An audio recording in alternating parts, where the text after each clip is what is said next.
Vamos já receber então com muito carinho, com muito entusiasmo, com muita empolgação, esse homem de Deus que vai ministrar para a gente uma palavra poderosa. Eu já assisti na Beriana e vale a pena ver de novo. Pastor Erivelto Nunes, seja bem-vindo.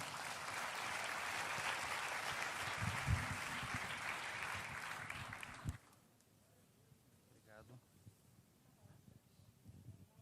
A paz de Cristo a todos.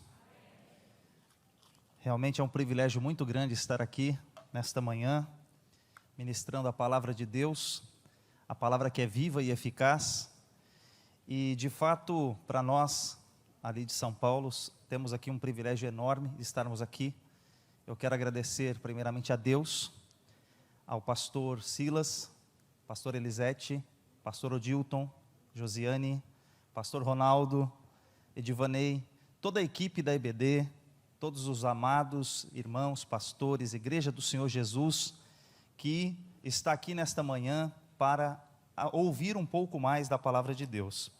E para nós é um privilégio muito grande. Não poderia esquecer o meu pastor lá de São Paulo, pastor Christian, pastora Daniele, e que de fato nós estamos aqui porque Deus é bom, a bondade de Deus é grande, e se não for o Senhor que estivesse conosco, de maneira alguma estaríamos aqui.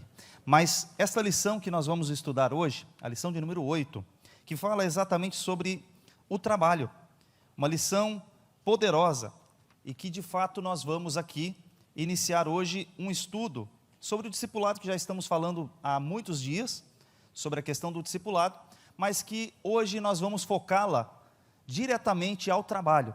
Qual que é a relação do discipulado com o trabalho? E nós vamos reparar que quanto tempo nós gastamos no trabalho. Já pararam para repensar na sua vida? Quanto da nossa vida ela é gasta com o trabalho? Então aqui eu vou passar alguns slides, estamos na lição 8. Esse texto aqui que nós lemos, o texto de referência, ele fala sobre uma menina. A menina, que era uma menina de Israel, que foi levada pelos sírios lá para a Síria, e estava a serviço do capitão, daquele oficial do rei da Síria. Então, observem que nós temos nesse texto uma menina que, sendo escrava, ela não deixou de testemunhar quem era o Deus de Israel. Ela não deixou de testemunhar quem era o nosso Deus, ou quem é o nosso Deus. Ela sabia exatamente onde havia a solução do problema. Então, ela no seu trabalho, ela não teve medo, ela não teve vergonha, e ela lhe manifestou a glória de Deus naquele local. E eu quero aqui, neste momento, entrar na nossa lição, falando sobre a questão de quanto tempo a gente passa no trabalho. Observe aqui, que nós iniciamos trabalhando muito cedo, e boa parte da nossa vida, ela é gasta no trabalho. E muitos de nós trabalhamos 30, 40 anos ou mais, mesmo pessoas que depois que se aposentam, continuam trabalhando, porque a questão é que as pessoas não querem ficar paradas, as pessoas querem se sentir úteis. Deus nos fez dessa maneira, Deus nos fez para nos sentirmos úteis, ninguém quer ficar encostado, e aqui o trabalho é algo importantíssimo da nossa vida. E se a gente disser assim, eu não vou usar esse tempo para falar de Cristo, eu não vou usar esse tempo para testemunhar quem é o nosso Deus, quanto tempo da nossa vida estará sendo perdido por essa circunstância? Porque observe, nós passamos mais de 8 horas por dia no trabalho, trabalhamos praticamente 6 dias da semana, 5, 6 dias da semana, e todo esse tempo estamos ali no trabalho, e dedicamos talvez aqui na igreja 1 ou 2 dias na semana, 2 horas do culto. Olha, se você fizer a comparação, que você vai falar do Senhor somente na igreja, ou só vai dedicar-se o seu tempo a Deus, somente no momento que você estiver aqui, é muito pouco. E a nossa vida toda, passamos muitos anos aqui dedicando nesse ambiente. E obviamente, que aí a gente chega no tópico 1 da nossa lição, que ele fala algo interessantíssimo, que é o trabalho como exercício sacerdotal. Aqui existe uma questão muito importante, que é, o que é o sacerdócio? Qual era a função do sacerdote? Ele fazia o intermédio, ele fazia aquela ponte de ligação entre o homem e Deus. Ele apresentava o homem a Deus, ele levava a condição do homem perante Deus. E aqui, o trabalho, como que ele pode exercer essa questão sacerdotal? E por isso agora a gente entra para falar um pouquinho sobre uma questão importante. Quando a gente abre a Bíblia aqui em Gênesis, capítulo 1, no princípio criou Deus os céus e a terra. Nesta parte bíblica, que nós temos que Deus criou e criou tudo do nada, veremos que a criação de Deus, já no primeiro versículo se encerra a ideia. No princípio criou Deus os céus e a terra. O Deus que criou os céus e a terra.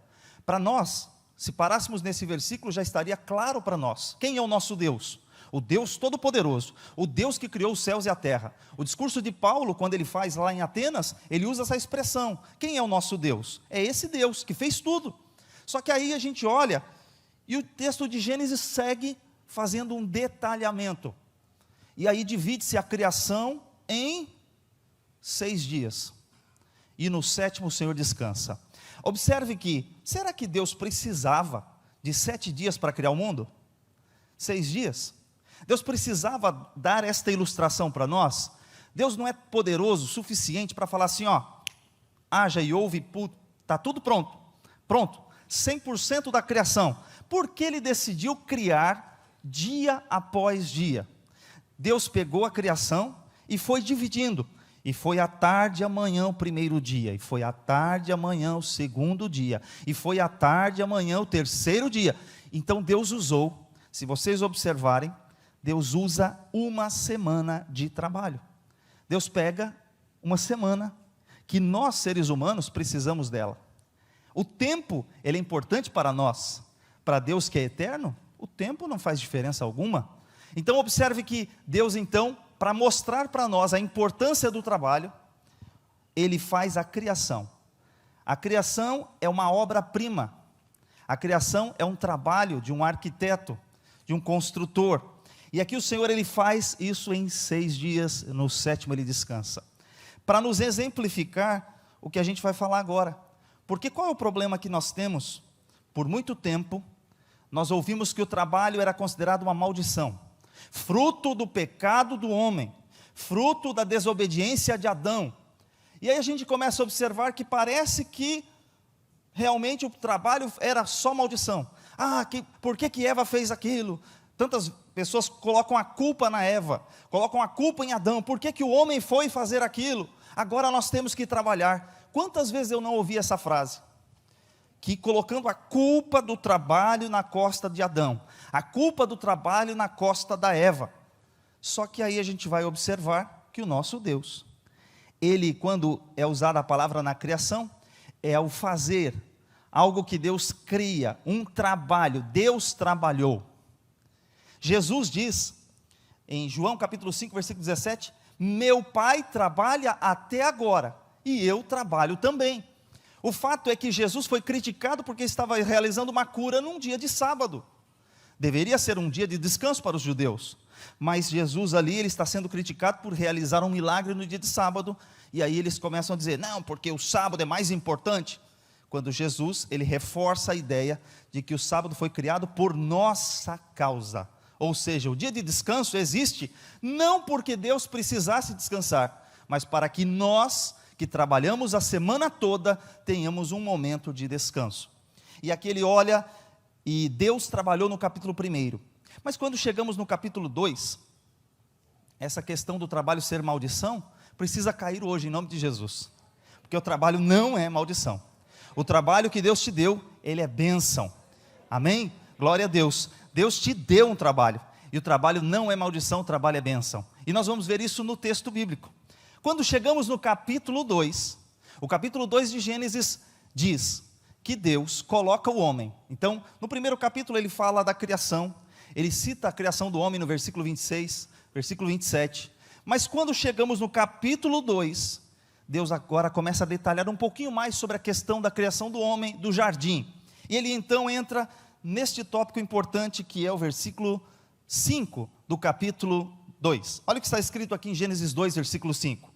Toda a planta do campo ainda não estava na terra, toda a erva do campo ainda não brotava, porque ainda o Senhor Deus não tinha feito chover sobre a terra, e não havia homem para lavrar a terra. Deus ainda não havia colocado o homem no jardim. Esta é a expressão aqui do versículo 5. E aqui há um destaque para a palavra lavrar, que é a palavra avod no hebraico. Esta palavra fala sobre o cultivar, sobre o trabalhar, sobre o exercer um trabalho. Aí a gente chega no versículo 15, que é o próximo versículo, onde Deus, de fato, coloca o homem no jardim. O que está escrito aqui? E tomou o Senhor Deus o homem, e o pôs no jardim do Éden, para o lavrar e o guardar. Mais uma vez repete-se a palavra da mesma raiz, que a gente acabou de falar, que a raiz é avad, mas aqui nós temos o avdá, ou ovdá, nessa pronúncia que está aqui.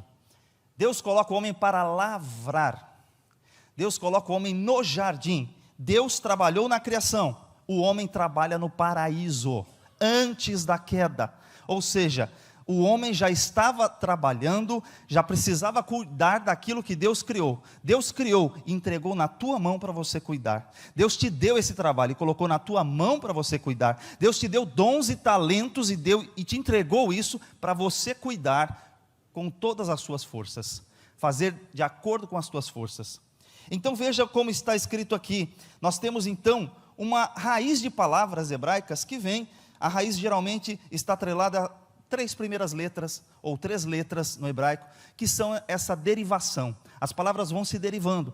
E aqui nós temos uma derivação, não só da palavra, como também de nomes próprios. Por isso eu vou mostrar para vocês um pouquinho mais aqui, para a gente entender. O que tem a ver essa palavra que a gente está falando? Veja, a palavra avad, essa raiz das 3 primeiras letras, ela tem vários significados na Bíblia, mas o que mais me chama a atenção é que a palavra trabalho não é maldição, ela é bênção. Além disso, esta mesma palavra, ela se repete na Bíblia 124 vezes, não apenas no serviço, no sentido de servir, no sentido de trabalho, mas também no sentido de adoração.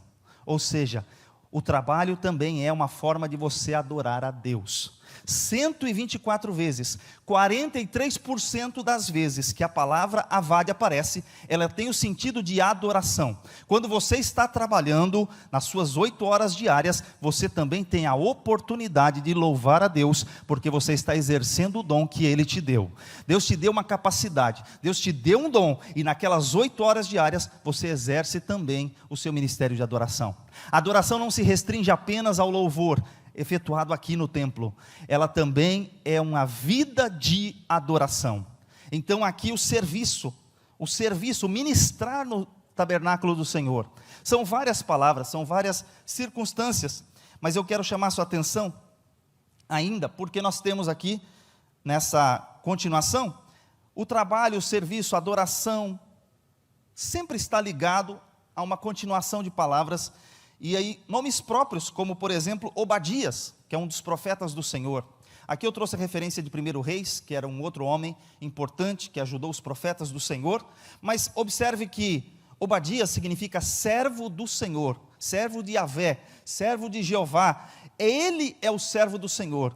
E nós estamos sendo servo de quem? Porque aí, na Babilônia, eles pegaram aqueles amigos de Daniel, e para cada um deles, eles foram trocando o significado de seus nomes. Daniel, que era Deus é meu juiz, eles colocaram lá um outro nome, para que ele fosse ligado a uma divindade babilônica. Pegaram lá o servo do Senhor e colocaram o nome dele, Abednego.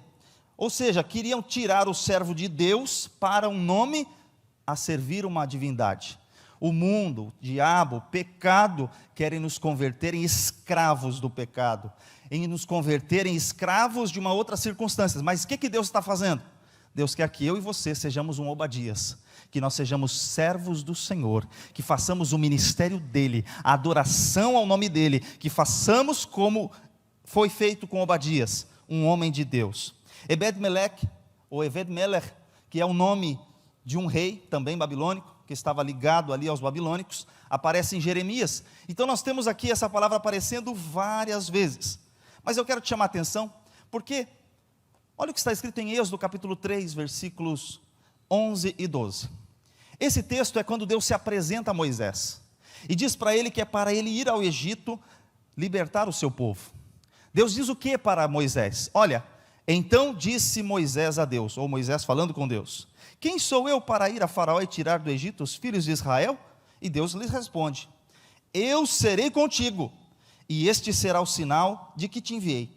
Depois de haveres tirado o povo do Egito, servireis a Deus neste monte. Deus se apresenta a Moisés no monte e falou assim: você vai lá falar com o faraó, e vocês virão até aqui para servir a Deus neste monte.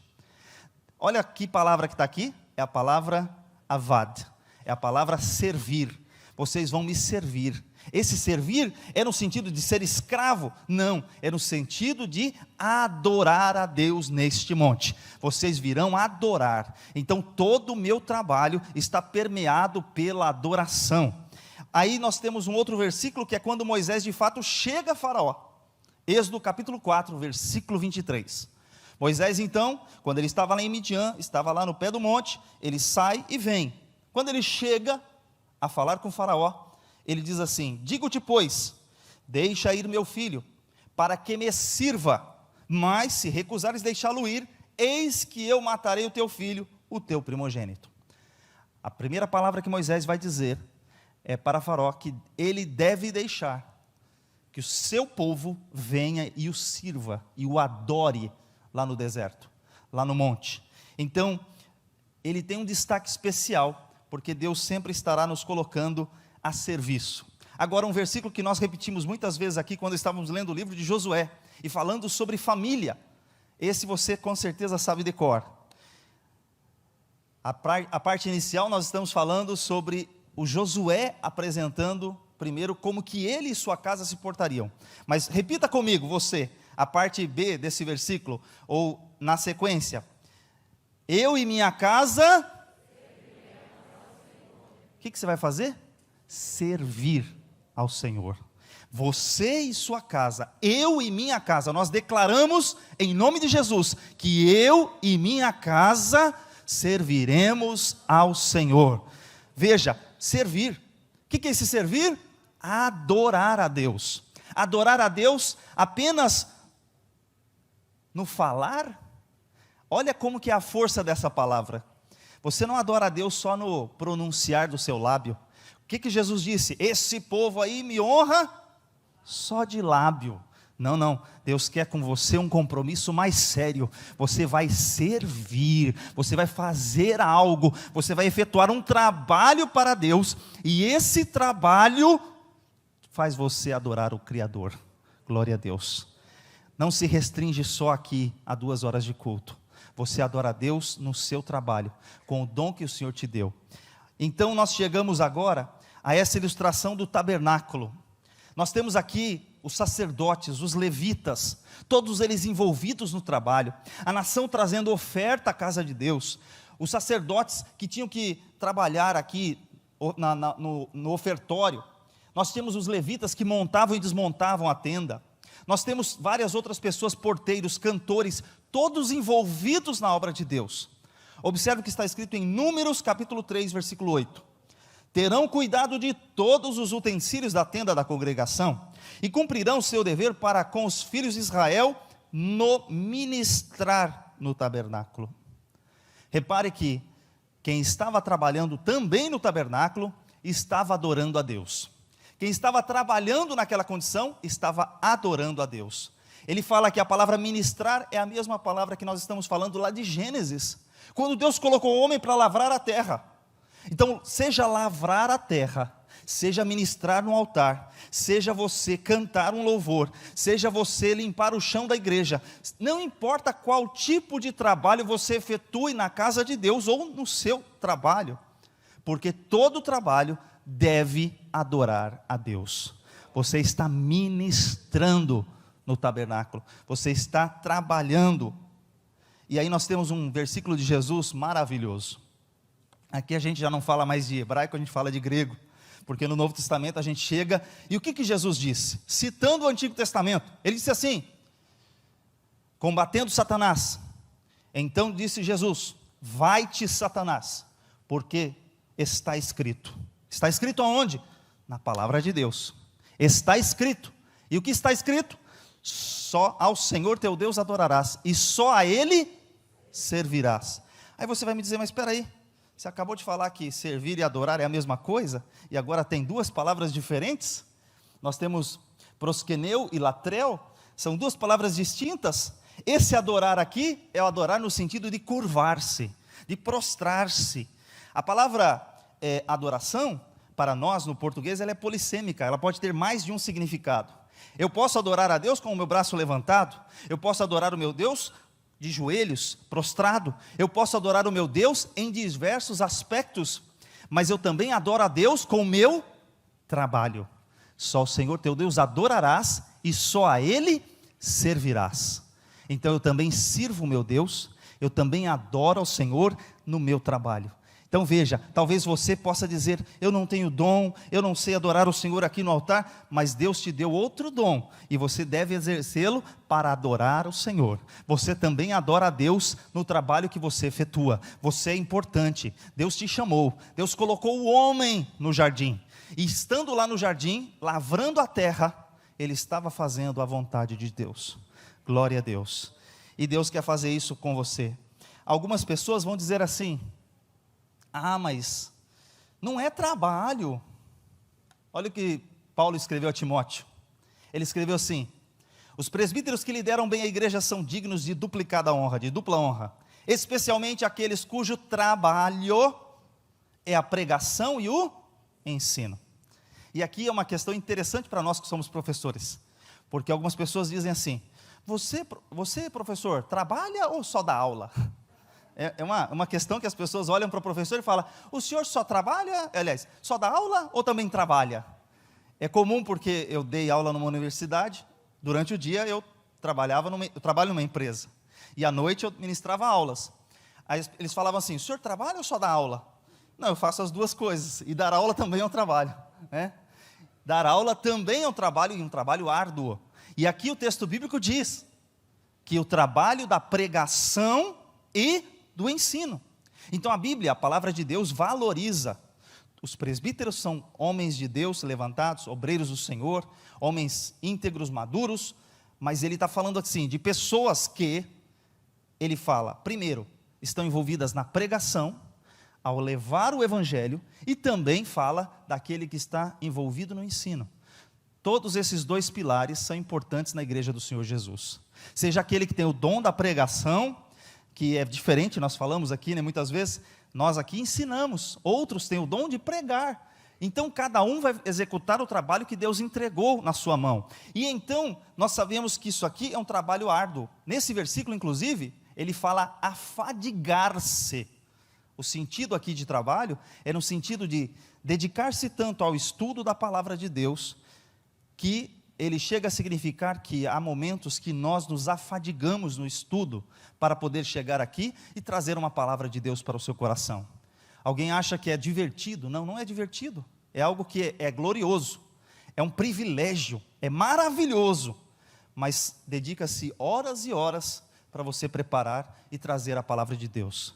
Então, é preciso sim valorizar a palavra de Deus, valorizar os homens que Deus tem levantado. E agora eu quero te chamar uma atenção a um ponto que eu coloquei aqui em cima. Todo trabalho honesto é importante e todo trabalho é digno. Seja lavrar a terra, limpar o chão, administrar uma empresa ou ministrar a palavra. Mas eu quero chamar a sua atenção a um problema. Porque o nosso cadastro brasileiro de ocupações, a CBO, quando você tem uma carteira assinada, você tem um código lá de registro. Sua profissão, ela tem um registro. O problema é que nossa sociedade tem mudado as coisas. A nossa sociedade foi lá e mudou o conceito de algumas coisas, querendo dizer que aquilo é um trabalho. A prostituição, ela foi institucionalizada na CBO. Então você hoje vai poder encontrar pessoas por aí que podem dizer assim, não, o meu trabalho é regulamentado. E qual é o meu trabalho? Prostituição. Olha lá, o código da CBO, 5198, profissionais do sexo, garoto programa, meretriz.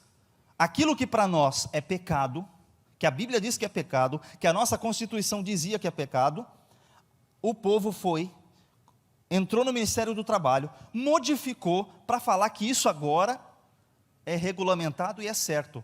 Então quer dizer, qual a sua profissão? Todo trabalho, por isso que eu coloco lá em cima, todo trabalho honesto, digno, de acordo com a palavra de Deus, porque o fato é que hoje em dia as pessoas estão mudando os conceitos. Elas mudam as palavras, fazem o certo parecer errado, e o errado parecer certo, e trazem para nós, e querem que a gente aceite, como igreja de Deus, que aquilo é correto. Espera aí, não importa se o trabalho é ser gari, Não importa se o trabalho é ser um ministro, o trabalho é digno, só que a gente não pode abrir mão do que a palavra de Deus nos ensina. A palavra de Deus, quando diz que é pecado, é errado, é errado. Então, alguns até dizem assim, que a prostituição é a profissão mais antiga do mundo. Alguns chegam por aí usando essa expressão, e nós temos que rebater, não é assim não. Não é uma profissão, não é profissão, prostituição é um pecado. É você desfazer daquilo que Deus fez, é você fazer o que é errado. Então, nós temos que estar atentos a isso. E aí nós chegamos no nosso tópico 1.1, que ele fala o porquê que nós temos que ficar desfazendo esse conceito de que o trabalho não é maldição. Porque numa dada época da história, na época medieval, o que aconteceu? A igreja romana, na época medieval, ela começou a incutir na cabeça das pessoas uma separação entre sagrado e entre o secular. Esta separação, ela permeia desde aquela época até os nossos dias. É interessante saber que, mesmo nós, há pouco tempo, a gente conversando, nós fazemos essa separação muitas vezes, porque isso está tão embutido na nossa cultura, pela colonização dos portugueses e justamente da igreja romana, que parece que a gente pensa desse jeito. A gente muitas vezes é colocado nessa separação do sagrado e do profano, né? O sagrado e o profano, o secular. A gente fala que o trabalho importante para a igreja era o trabalho do clero. Então tinha os leigos e o clero. O trabalho do clero é importante, o trabalho dos leigos não. Aquele que está envolvido com a igreja é importante, aquele que não está envolvido com a igreja não é importante. Então essa separação é importante para a gente observar aqui. O que eu quero chamar a sua atenção é que também, nesse gráfico, por alguns anos, a igreja de Jesus, que as portas do inferno realmente não prevalecem contra ela, ela permaneceu fiel à palavra de Deus. Mas os anos foram se passando, e à medida que os anos se passavam, algumas questões foram tomando um caminho diferente. E esse caminho diferente foi introduzindo-se práticas na igreja que foram deixando ela distante da palavra de Deus. A igreja foi tomando rumos que foram tirando ela daquilo que era o que Deus tinha instituído. Então ela foi aos poucos se desviando, e ao longo dos séculos, até a gente chegar na Idade Média, que de fato a situação estava muito complexa. Até que então, Deus levanta homens, Deus levanta pessoas, para que faça então um retorno às Escrituras. O objetivo era qual? Olha, vamos voltar às Escrituras. Os reformadores, a ideia deles não era separar-se, criar uma cisão na igreja. A ideia deles era trazer a igreja que estava ali se entortando, saindo fora do caminho, vamos trazer de volta para cá, para a Bíblia. Então a ideia dos reformadores foi trazer uma liturgia simples, foi trazer o conceito bíblico de volta para a palavra de Deus. Eles criaram regras e métodos para se considerar a palavra de Deus e não apenas a tradição. Então eles pegam e tentam trazer de volta. E então é quando a gente vai chegar no nosso tópico seguinte, que a gente vai olhar que essa questão de separação entre o secular e o sagrado, eles já não existem mais. A gente tem que entender o mundo, que qual era a ideia? Deus é soberano. Tem algum território que Deus não comande? Tem alguma área da nossa vida que Deus não pode entrar?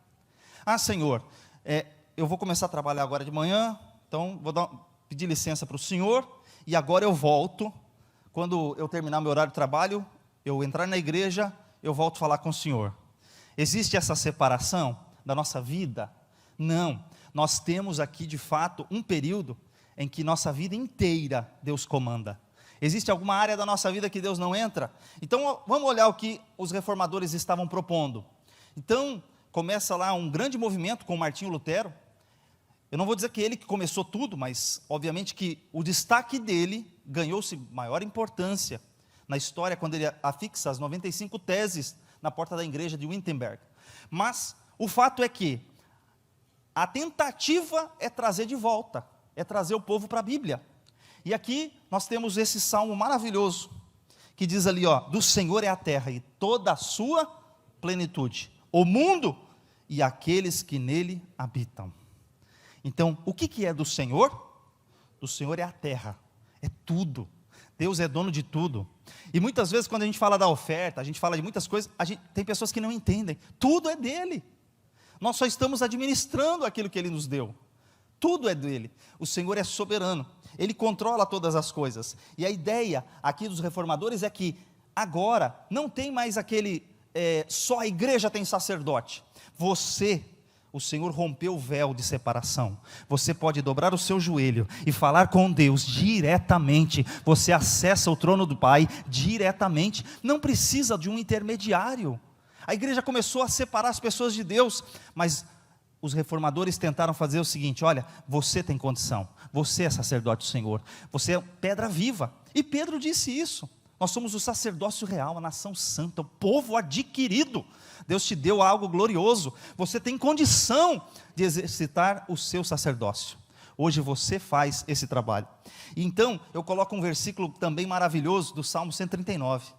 Esses 3 versículos me chamam muito a atenção. Canções foram compostas em cima desse trecho. Para onde me irei do teu espírito? Ou para onde fugirei da tua face? Se subir ao céu, tu aí estás. Se fizer no céu a minha cama, eis que tu ali estás também. Se tomar as asas da alva, se habitar nas extremidades do mar, até ali a tua mão me guiará, e a tua destra me susterá. Glória a Deus. Para onde nós vamos fugir? Para onde a gente vai? Interessante que Pedro também disse assim: para quem iremos nós, Senhor? Para onde que a gente vai correr? Se for para o céu, o Senhor está no céu. Aqui Seol, ou Sheol, em algumas versões bíblicas, talvez na nossa Almeida Revista Corrigida e algumas outras, diz assim: se no inferno eu fizer a minha cama. Porque eles traduzem às vezes a palavra Sheol como inferno também. Outras vão traduzir como sepultura, e assim tem uma discussão teológica em cima disso. Independente, se eu subir aos céus, o Senhor está. A ideia aqui é dos extremos. Se eu for para o céu, o Senhor está. Se eu for na mais profundeza, o Senhor está. Para onde eu vou fugir? Tudo é dele. Ele está no controle de tudo. Deus conhece todas as coisas. O Senhor, Ele tem o controle. E você serve a quem? Aleluia. Você serve esse Deus todo-poderoso. Glória a Deus por isso. Você serve esse Deus. Você não serve outro. Você não serve Baal. Interessante que quando a gente fala da criação, quando a gente vai falar assim, todo o mundo aí fora tem um relato da criação. Os gregos criaram um relato da criação. Eles criaram um relato onde havia um paraíso, a Era Dourada. E na Era Dourada ninguém trabalhava. Então, isso era o mundo ideal para os gregos. Os babilônicos, os sumérios, eles criaram uma lenda de que houve uma batalha. E aí os deuses criaram em meio à batalha. Mas a Bíblia, a palavra de Deus nos diz que Deus, o Todo-Poderoso, Ele trabalhou, Ele criou, Ele construiu tudo, colocou o ser humano ali. E nós somos os seus servos, aleluia. Nós fazemos o trabalho para Ele. Tudo que nós fazemos, lá no trabalho, aqui na igreja, tudo é para a glória de Deus. Não é para a nossa glória, é para Ele. Então, aí nós chegamos a um ponto importante. Rei versus sacerdote. Eu lembro-me, alguns anos atrás, que eu estava assistindo um dos programas do nosso pastor. Eu morava no interior de São Paulo, eu ainda não era da DEVEC. E assistindo um dos programas, eu ouvi o pastor contando este caso muito interessante. A questão de um empresário. Que o empresário, ele foi consagrado a pastor. Teve que deixar a empresa para cuidar da igreja. Deixou a empresa, um empresário de sucesso, e foi cuidar da obra de Deus. O fato é que ele, como pastor, não se dava bem. Às vezes, tem pessoas sendo consagradas por aí, que não têm o dom, não têm a habilidade, não têm o chamado de Deus para ser sacerdote, não tem o chamado de Deus para exercer o ministério. Então, ele deixou a empresa e foi servir. Consequentemente, a empresa ficou na mão de terceiros, e os negócios começaram a afundar. Qual que foi a circunstância? Ele não tem habilidade. Quem ficou no negócio não tinha habilidade, ele tinha habilidade para o negócio e não para a igreja. Da mesma forma, a igreja não progredia. Então, percebeu-se que estava errado. Ele falou assim: não, de fato, eu preciso abdicar dessa circunstância. Talvez ele tenha sido consagrado por emoções. E o fato é que o nosso pastor cita em alguma das suas mensagens também essa questão da unção de rei e a unção de sacerdote. Uzias, como rei, foi um bom rei. Como sacerdote, ele recebeu uma doença, ele não podia exercer o sacerdócio. Tem pessoas em funções, almejando a função do outro. Qual foi o dom que Deus te deu? Deus te deu um dom, e você está buscando um dom, você está buscando a posição do outro. Não, não, não. Qual é o seu dom? O seu dom é ser rei, o seu dom é ser sacerdote. Qual é mais importante? É quem mantém a obra, ou é quem realiza a obra? Veja, irmãos, nós precisamos dos dois. O missionário vai, mas se o missionário não tiver condições de se manter na obra, como que vai acontecer com a missão? Então, é importante o missionário que vai, mas também aquele que o mantém. Então, é importante ter o rei, é importante ter o sacerdote, é importante ter o patrocinador e o patrocinado. Em qual posição Deus te colocou? Entenda qual é a sua vocação, o que Deus tem para a tua vida. Então, não importa em qual posição você esteja, você é importante para Deus. Aleluia! Você é importante. Entenda, Deus precisa de você onde você está. E aí nós vamos chegar exatamente que o tópico 1.3 vai dizer o seguinte: o meu trabalho é para a glória de Deus, não importa qual seja, é para você glorificar a Deus. Quer comais, quer bebais, quer façais qualquer outra coisa, faça-se tudo isso para a glória de Deus. É para Ele, só para Ele, glória a Deus por isso. Olha o que está escrito ainda aqui, nós temos algumas informações soltas aqui na tela. No trabalho, a excelência é a melhor maneira de você pregar o evangelho. Nem todo trabalho você terá a oportunidade de falar de Jesus abertamente. Empresas talvez não permitam que você faça assim. Pensa que você é um professor universitário. Então a pergunta que está ali embaixo: você é um professor universitário numa universidade federal, você pode falar de Jesus abertamente? Não pode. O regulamento diz que você não pode fazer isso. Então, como é que um professor crente, lavado e remido no sangue do Cordeiro, vai falar de Jesus num lugar que ele não pode citar o nome de Deus, ele não pode falar de Deus diretamente? Então, repare, como que eu vou evangelizar nesse ambiente? Primeiro, ele é um professor? Ele tem que fazer com excelência porque ele faz para Deus. É interessante quando a gente olha para Daniel, Ananias, Misael e Azarias, quando chegaram na Babilônia, passaram 3 anos estudando. 3 anos que eles passam estudando a língua dos caldeus, toda a ciência da Babilônia, e eles no final fazem uma prova. Tem aqui o teste para avaliar os conhecimentos. E naquela prova de conhecimentos eles são considerados 10 vezes melhores do que todos os demais de Babilônia. Reparem o seguinte: eles falavam hebraico, chegam numa outra terra, tem que aprender um novo idioma, tem que aprender as ciências, e ainda no final do teste, no final de 3 anos, eles são melhores do que todos os demais, eles se destacam. Então o servo de Deus, lavado e remido no sangue do Cordeiro, ele precisa se destacar, brilhar como luz no meio dos incrédulos. Deus te deu essa capacidade, você tem potencial, você foi chamado por Ele, você precisa fazer a diferença, Deus te chamou para isso. Então o crente em Jesus, ele vai fazer as coisas com excelência. Tá, mas o que é fazer as coisas com excelência? Aí tem a frase de John Gardner, ele fala assim: excelência é fazer as coisas ordinárias, ou seja, simples, comuns do dia a dia, de forma extraordinária. Deus não quer que você faça algo além do que você pode, não, mas Deus quer que você faça aquilo que você pode, e aquilo que você pode, faça o seu melhor. Você não pode fazer menos do que o melhor. Tudo que te vier à mão para fazer, faze-o conforme as tuas forças. Deus não aceita que você faça as coisas de qualquer jeito. Ai daquele que fizer a obra do Senhor relaxadamente. Ai. Então observe, o que Deus espera de mim e de você no seu trabalho? Então o crente, lá no trabalho, ele tem que dar o seu melhor. Ele tem que ser o exemplo. Se você não pode pregar com as palavras, sempre que possível use palavras, sim, precisamos falar. Porque a fé vem pelo ouvir, o ouvir pela palavra. Então nós temos que usar a palavra, mas se não for possível usar palavras, que usemos o nosso testemunho. É interessante saber, ainda voltando para Daniel, que no capítulo 1, ele prega para Nabucodonosor pelo exemplo, pelo que eles são, pela sua conduta. Eles pregam o evangelho pela conduta. Já no capítulo 2, há uma revelação. No capítulo 3, e vai uma sequência. Há momentos que Deus manifesta de forma sobrenatural, na fornalha. e Deus vai se manifestando na vida deles para tentar alcançar Nabucodonosor. Então Deus, muitas vezes, você vai pelo testemunho. Há um momento que você vai testificar quem é o seu Deus. Há momentos que você vai ampliar, você vai ter obras e maravilhas do Senhor operando. Mas faça tudo. Houve uma progressão na vida de Nabucodonosor. Testemunho, vida, palavra e manifestação de Deus. Então houve uma progressão ali, e que Deus use você no seu ambiente de trabalho.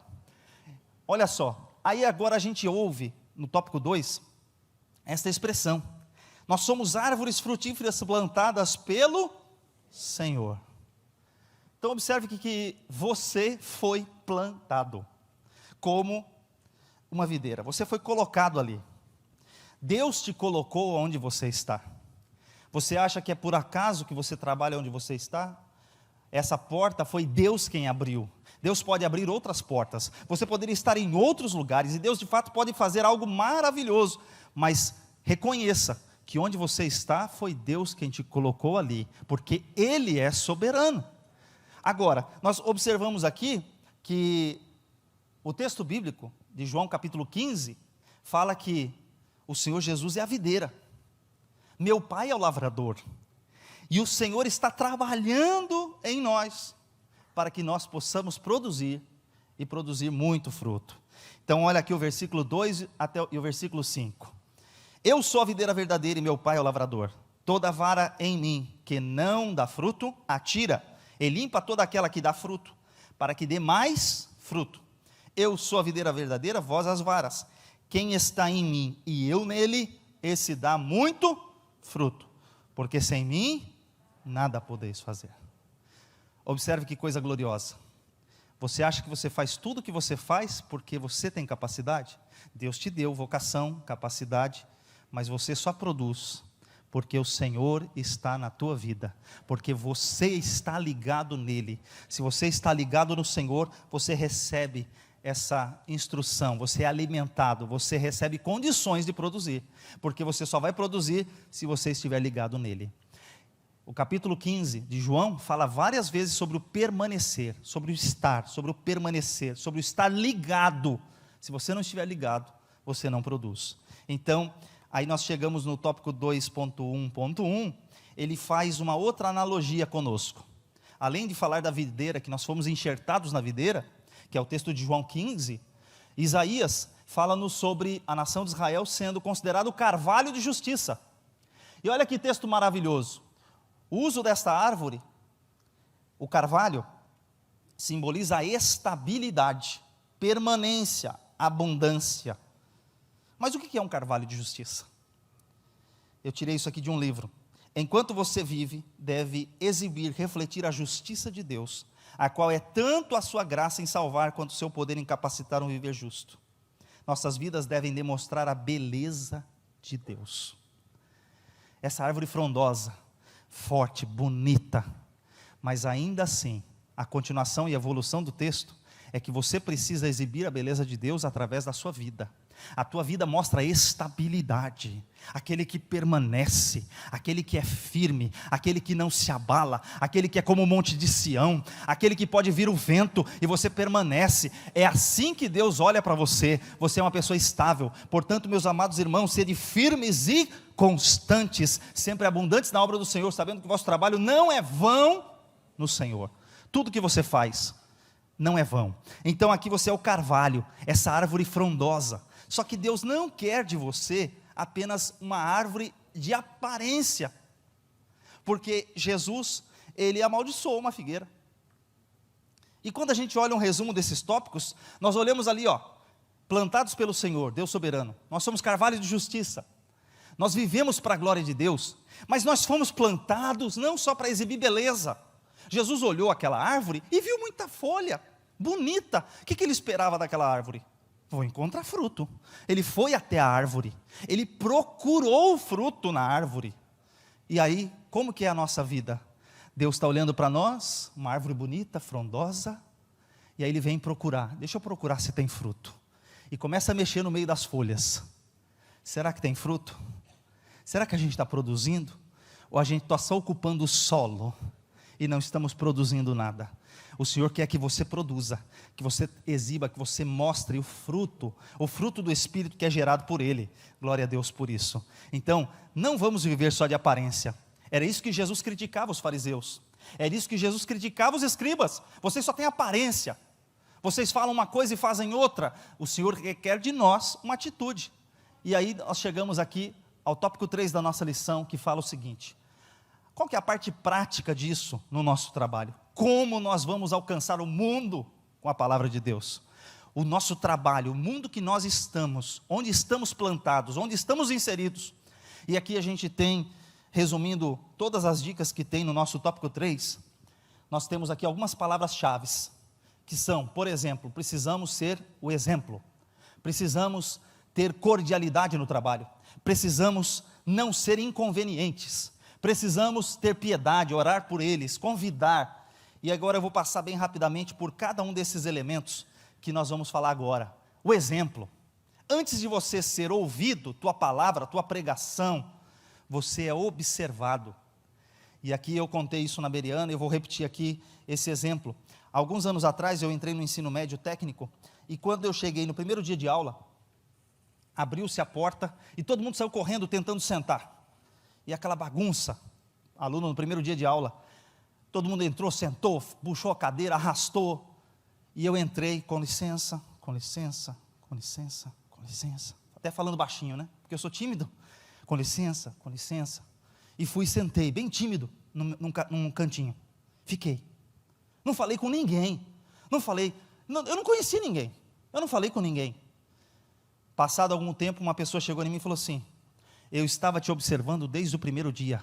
A hora que você passou e pediu licença e eu vi que você era diferente de todos os que entraram na sala. E eu ganhei uma pessoa para Jesus, ela está no Evangelho Quadrangular, servindo ao Senhor Jesus, não está aqui, mas Deus sabe por que ela está lá. Mas ela contou para mim: eu observei a tua vida, o teu comportamento no primeiro dia. Mas o que é pedir licença, irmão? Parece algo tão simples. Parece uma coisa, é uma questão de educação. Não é só uma questão de educação. A tua vida, ela está sendo observada. Você é observado, você é visto. Você pode pensar, mas não estão olhando para mim? Estão olhando sim. Estão olhando para a tua vida. Eles esperam de você uma atitude diferente. Você é sal da terra, você é luz do mundo. E como sal, você precisa se doar. O sal tem que se dissolver para produzir efeito. O sal dentro do saleiro não faz efeito nenhum. Sabe o que você tem que fazer? Você tem que se misturar. Mas que sentido é esse se misturar? É fazer o que eles fazem? Não. O sal influencia. O sal muda. O sal, quando entra em contato com eles, muda a atitude deles. Então Deus quer que você, como sal, mude o ambiente que você está. O seu ambiente de trabalho vai ser diferente. O seu ambiente de trabalho, sendo você sal da terra e luz do mundo, vai refletir a glória de Deus. Aleluia. Glória a Deus. Então você precisa fazer isso. E quantas pessoas que o testemunho fala tão alto, ou o mau testemunho fala tão alto, que aí as pessoas não conseguem ouvir as suas palavras. Então aqui no 2, a gente tem a cordialidade. É você falar bom dia, boa tarde. É você cumprimentar as pessoas do seu trabalho. É você reconhecer. Tem gente que é tão orgulhoso, chega, não fala bom dia, não fala boa tarde, não cumprimenta ninguém. E aí o que acontece? As pessoas vão ouvir depois, quando você quiser entregar um folheto, quando você quiser presentear com um livro, quando você vai convidá-lo para ir à igreja: essa pessoa nem fala comigo, essa pessoa nem me conhece, essa pessoa nem faz conta de mim. Espera aí. Então, nós precisamos ter a cordialidade, as palavras mágicas: obrigado, bom dia, boa tarde. No seu trabalho você precisa ser alguém que tenha estas características. E aqui diz um versículo muito interessante, 1 Timóteo 4,12. Ninguém despreze a tua mocidade, mas ser o exemplo dos fiéis. Muitas pessoas querem ser o exemplo do infiel, mas você e eu precisamos ser o exemplo do fiel, ou dos fiéis. Mas em que sentido? Primeiro, na palavra. Segundo, no trato. Como você trata, como você lida, como você age com as pessoas, você também é exemplo aqui. No trato, no amor, no espírito, na fé, na pureza. Então, em todos os aspectos, nós precisamos ser exemplo. Timóteo era um jovem pastor, que precisava aqui, numa igreja cheia de anciãos, homens de Deus, ele precisava se destacar. E precisava se destacar nestes aspectos também. Aqui, a questão da inconveniência. Tem que tomar cuidado. para a gente não ser inconveniente no trabalho. Tem pessoas que sua atitude o deixam inconveniente. Você não pode querer falar de Jesus forçando a pessoa, obrigando a pessoa a vir à igreja. Você tem que ter uma oportunidade, você tem que abrir a oportunidade, você tem que abrir o diálogo. Você não pode ser chato, você não pode ser inconveniente, uma pessoa que perturba. Você tem que sim ganhar essas pessoas para Cristo e trazê-las e abrir a porta através do seu testemunho. Então, olha o que está escrito aqui: todo homem seja pronto para ouvir, tardio para falar, tardio para se irar. Saiba a hora certa de falar, saiba a hora certa de você intervir. Não seja uma pessoa inconveniente, chato. Piedade, ore pela empresa, pelas vidas das pessoas. E essa é uma parte importante que a igreja é considerada. Talvez você passa na empresa, as pessoas não te olham, elas falam assim: você convida para vir à igreja, ninguém quer, mas quando ela fica doente, quando chega a adversidade, quando chega a luta, quando chega a dificuldade, o que acontece? Covid. Irmão, ora por mim.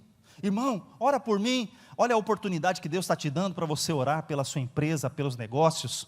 Eu até comentava lá também que um hotel lá de São Paulo, onde muitos dos pastores se hospedam quando estão lá, ele quase fechou com a pandemia, mas tinha uma equipe de crentes lá, que orava, que buscava a Deus, e eles se reuniram e começaram a orar: Senhor, não deixe esse estabelecimento fechar, Senhor, sustenta o nosso emprego, Senhor. Irmãos, você está lá porque Deus te colocou lá, você precisa fazer a diferença, o teu trabalho precisa ser abençoado. Então essas pessoas se colocaram em oração, e aqui o texto bíblico diz, 1 Timóteo 2:1, que nós façamos o quê? Orações, intercessões, deprecações, por todos os homens, por aqueles que estão em eminência. Então nós vamos fazer sim a nossa parte, convidando, fazendo essa parte, mas principalmente a nossa vida de oração. A igreja tem um destaque especial, nós falamos com Deus Todo-Poderoso. O tópico 5 aqui, ele fala sobre convidar as pessoas para os cultos temáticos. Nós temos uma bênção, que é ter cultos temáticos, de poder convidar ele para o culto do amigo, para poder convidar ele para o culto da vitória, para poder convidar ele para os temas que nós temos na casa do Senhor.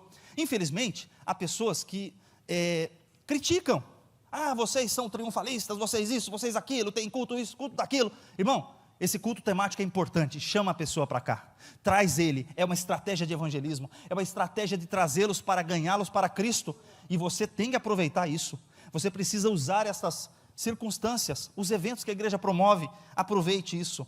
E eu vou terminar aqui mostrando 2 exemplos práticos que aconteceram. Lá em São Paulo nós temos o pastor Oséias, na Devec Moca, que ele é um gerente de um departamento de compras, de uma multinacional, e ele não é uma pessoa que está pregando toda hora e falando, mas sabe o que ele fez? Ele percebeu que com a pandemia, as pessoas estavam depressivas, as pessoas estavam ruins, as pessoas estavam amarguradas, a situação estava ruim na empresa dele, e ele percebeu que ele precisava fazer alguma coisa para mudar esse quadro. Ele falou assim: bom, vou fazer o seguinte. Ele foi e falou com a administração da empresa, a direção da empresa, e falou assim: eu quero, depois do horário de trabalho, fazer uma reunião no Teams, Google Meet, Teams, não importa, uma reunião online. Nós estamos acostumados a fazer reunião online, então vamos fazer uma reunião online. A pandemia trouxe isso para muita gente. E aí ele convidou, ali tem mais de 48 nomes, ele convidou, aliás, tem 48 nomes, ele convidou pessoas da administração da empresa, trouxe eles para cá. Sabe o que aconteceu? Essas pessoas entraram no convite. Como ele não prega, ele falou assim: eu vou chamar alguns que ensinam, que pregam. E ele convidou o pastor Henrique Bravo, ele convidou o Regis, ele convidou o pastor Edson, ele me convidou, e nós entramos numa reunião online, que não tinha gente, que não vieram na igreja, mas nós, através de uma reunião online, nós falamos sobre o Senhor Jesus, nós falamos sobre a palavra de Deus, nós alcançamos vidas para falar sobre ansiedade, nós falamos sobre temas diversos da Bíblia, e alcançamos vidas para Cristo, vidas que não estariam aqui, talvez se você os convidasse. Então, que Deus te dê estratégia na sua empresa, que Deus te dê estratégia no seu trabalho, que Deus te dê graça para você fazer algo. Aqui eu estou dando um exemplo, não precisa todo mundo copiar, mas se for bom copiar, ok, copie. Se o exemplo é bom e cabe no seu ambiente de trabalho, que faça. Um outro exemplo importante que eu quero trazer para vocês é esse aqui, capelania corporativa. Eu sei que muitos de nós estamos envolvidos às vezes em capelania militar, capelania hospitalar, capelania escolar, estudantil, mas e capelania corporativa? E as empresas? O apoio psicológico elas têm apoio psicológico, mas não têm apoio espiritual. E aí eu conheci uma pessoa interessantíssima. Na empresa que eu trabalho, uma multinacional, também com quase 17 mil funcionários, muita gente morreu. E uma pessoa estava fazendo mestrado na Mackenzie. E ele estava fazendo um trabalho de capelania. Ele, servo do Senhor. Ele falou assim, eu vou fazer capelania corporativa. Ele que foi CEO de grandes empresas, ele não é pastor. Ele era administrador de empresa. Ele falou, eu vou montar um negócio. E ele começou a fazer a pesquisa dele do mestrado e trouxe as pessoas. Ele falou assim, eu vou convidar pastores para ser os capelães. E eles vão atuar nas empresas. E aí quando a pessoa tinha um evento, alguém da família morria de Covid, eles ligavam, fazia todo o apoio espiritual, marcavam um dia presencial, ia lá orar para a pessoa e levá-la para a presença de Deus. Isso aqui teve um resultado tão grande, ele passou com louvor na Mackenzie, no seu mestrado, ele montou uma empresa, e isso aqui é uma coisa que já é realidade nos Estados Unidos, mas que nós aqui no Brasil estamos fazendo muito pouco. E essa pandemia também se revelou uma oportunidade excelente de fazer o acompanhamento, o aconselhamento, orar pelas pessoas, o acolhimento. Nós podemos fazer sim, muita coisa para Deus. Então, o que você está fazendo? O que eu estou fazendo para Deus? O que nós estamos fazendo no nosso ambiente de trabalho? Como Deus está te usando? E aqui a gente conclui o seguinte, coloque todos os seus dons a serviço de quem? Do Mestre. Mateus veio e trouxe todos os seus dons e colocou a serviço do Mestre. Todos que o Senhor Jesus chamou, os pescadores que Ele chamou, se tornaram pescadores de homens. Então traga seu dom, seu talento, use estratégia no seu ambiente de trabalho, use ferramentas, não importa a sua função, foi Deus quem abriu essa porta, você é discípulo de Jesus. E nós terminamos com esse versículo, assim resplandeça a vossa luz aonde? Diante dos homens, para que vejam as vossas boas obras e glorifiquem ao vosso Pai que está nos céus. Que Deus abençoe a sua vida, que Deus abençoe a sua família, que você seja um aluno assíduo da IBD, em nome de Jesus.